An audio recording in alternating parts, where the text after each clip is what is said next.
नमस्कार दोस्तों, स्वागत है आपका हमारे YouTube channel GT defence academy पर।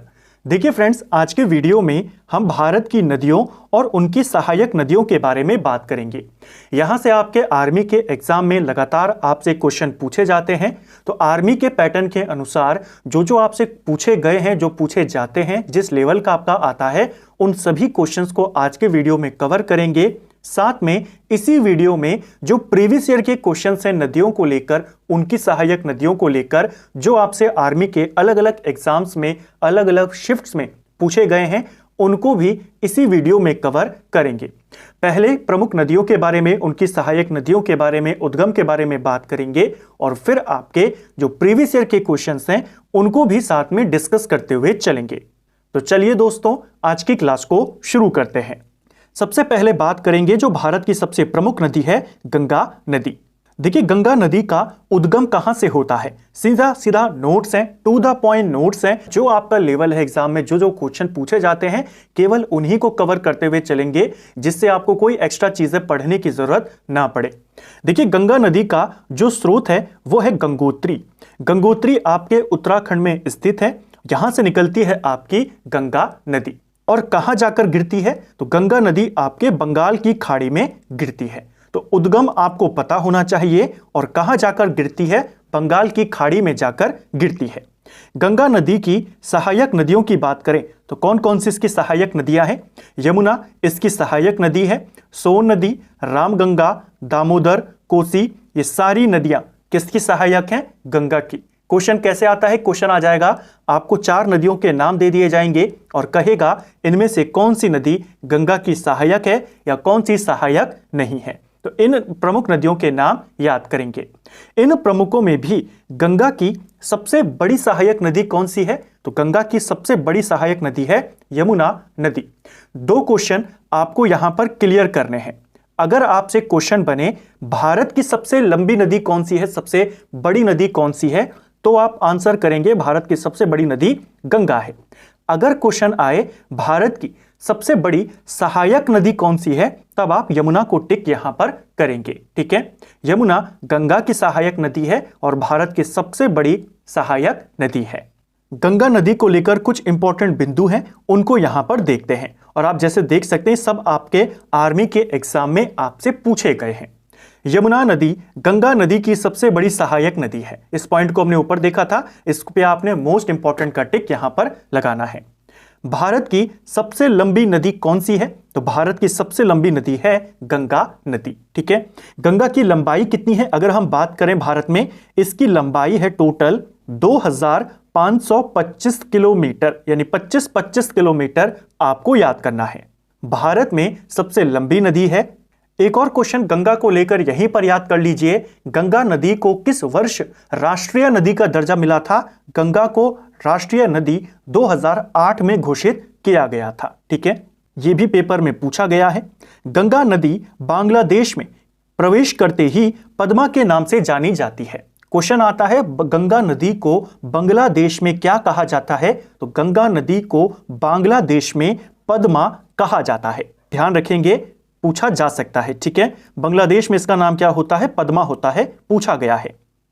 इसके बाद जो अगली प्रमुख नदी है वो है आपकी नर्मदा नदी।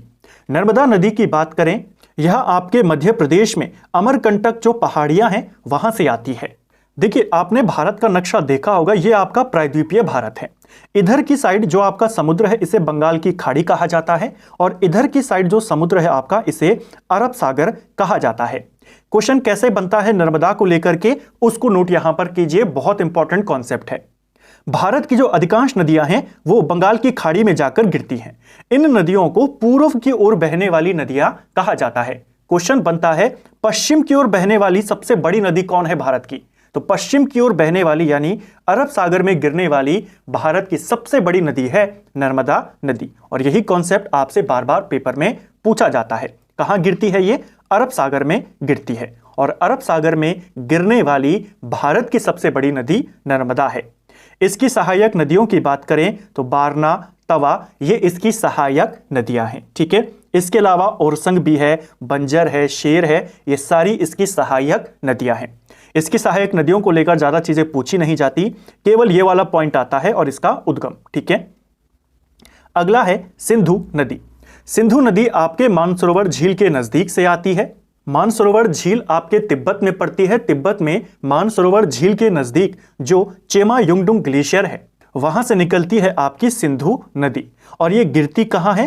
तो तिब्बत से होते हुए भारत में थोड़े से हिस्से में ये बहती है, फिर पाकिस्तान चली जाती है और फिर जाकर ये अरब सागर में गिर जाती है। ठीक है, इसकी सहायक नदियों की बात करें तो झेलम, चिनाब, रावी, ब्यास और सतलज।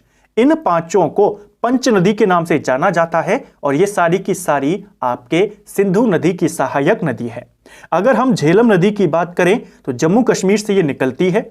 चिनाब नदी की बात करें हिमाचल प्रदेश से आती है। रावी नदी भी हिमाचल प्रदेश से आती है। ब्यास नदी हिमाचल प्रदेश से आती है। सतलज नदी भी आपके तिब्बत से आती है। ठीक है, अगला है यहां पर चंबल नदी। चंबल नदी को लेकर क्वेश्चन आपसे एक बार पेपर में पूछा गया था। चंबल नदी कहां से आती है? चंबल नदी आपके मध्य प्रदेश से आती है। ठीक है, अगर हम चंबल नदी की बात करें, क्योंकि इसको लेकर एक क्वेश्चन पेपर में बना है, हो सकता है 2-3 इसके साथ जुड़े हुए 2-3 पॉइंट्स हैं, अगली बार वो पूछ लिए जाएं।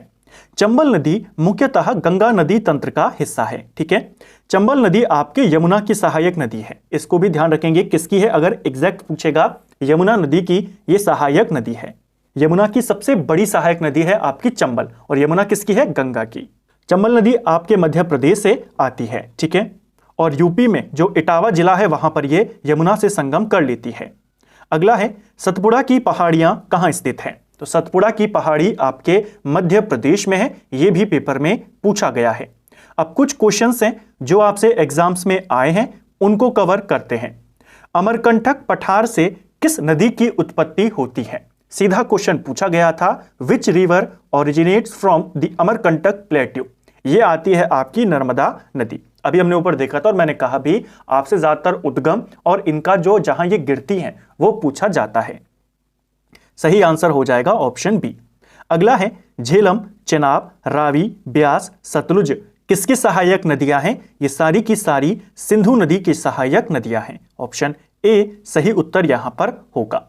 अगला है सिंधु नदी का उद्गम कहां से होता है? तो अभी हमने देखा सिंधु नदी का उद्गम मानसरोवर के नजदीक से होता है। अगर आपको और डिटेल में पूछेगा तो यही देगा, मानसरोवर झील के नजदीक में चेमा युंगडुंग ग्लेशियर है, वहां से निकलती है आपकी सिंधु नदी। ठीक है, अगला है हमारा, किस नदी को दक्षिण गंगा के नाम से जाना जाता है? तो देखिए दक्षिण गंगा ये कहा जाता है गोदावरी नदी को। ऑप्शन सी सही आंसर होगा। गोदावरी नदी को वृहद गंगा के नाम से भी जाना जाता है। जैसे भारत की सबसे बड़ी नदी गंगा है, अगर क्वेश्चन आएगा दक्षिण भारत की सबसे बड़ी नदी बताइए, तब आप गोदावरी को ही टिक करेंगे। ठीक है, नेक्स्ट है टिहरी बांध किस नदी पर बना हुआ है? टिहरी बांध आपके भागीरथी नदी के ऊपर बना हुआ है। ठीक है, ऑप्शन बी इसका सही उत्तर यहां पर हो जाएगा। टिहरी बांध की ऊंचाई कितनी है? तो 260.5 मीटर इसकी कुल ऊंचाई है। तो टिहरी बांध भागीरथी पर है। और थोड़ा सा डिटेल में अगर पूछ लेगा तो सिर्फ इतना पूछ सकता है कि टिहरी बांध किन नदियों के संगम पर है? भागीरथी और भिलंगना नदी का संगम यहां पर होता है। ठीक है, इनके संगम पर है आपका टिहरी बांध। तो इसको भी आपने ध्यान रखना है, ये क्वेश्चन भी आपसे पेपर में पूछा गया है। तो फ्रेंड्स, ये था हमारा आज का वीडियो जिसमें हमने आर्मी के सिलेबस के अनुसार जो आपके क्वेश्चंस हैं नदियों को लेकर के, जो कॉन्सेप्ट हैं उनको यहां पर कवर किया। जो प्रमुख नदियां थी उनके उद्गम और वो कहां जाकर गिरती हैं, क्या उनके नाम हैं, क्या उनके साथ फैक्ट जुड़े हैं, उनको कवर किया। और उसके बाद जो आपके इंपॉर्टेंट क्वेश्चंस थे जो पेपर में आए हैं, आर्मी के ही अलग अलग एग्जाम्स में आए हैं, उनको भी एमसीक्यू के रूप में यहां पर कवर किया। उम्मीद करता हूं आपको आज का वीडियो पसंद आया होगा। अगर आपको ये वीडियो पसंद आई है तो वीडियो को लाइक करें, चैनल पर नए हैं तो सब्सक्राइब करें, अपने दोस्तों के साथ शेयर करें। वीडियो आपको कैसा लगा कमेंट बॉक्स में हमें जरूर बताएं, और आर्मी के सिलेबस के अनुसार अगला कौन सा टॉपिक आप अपना इसी प्रकार क्लियर करना चाहते हैं वो भी कमेंट बॉक्स में बता सकते हैं। Thank you friends.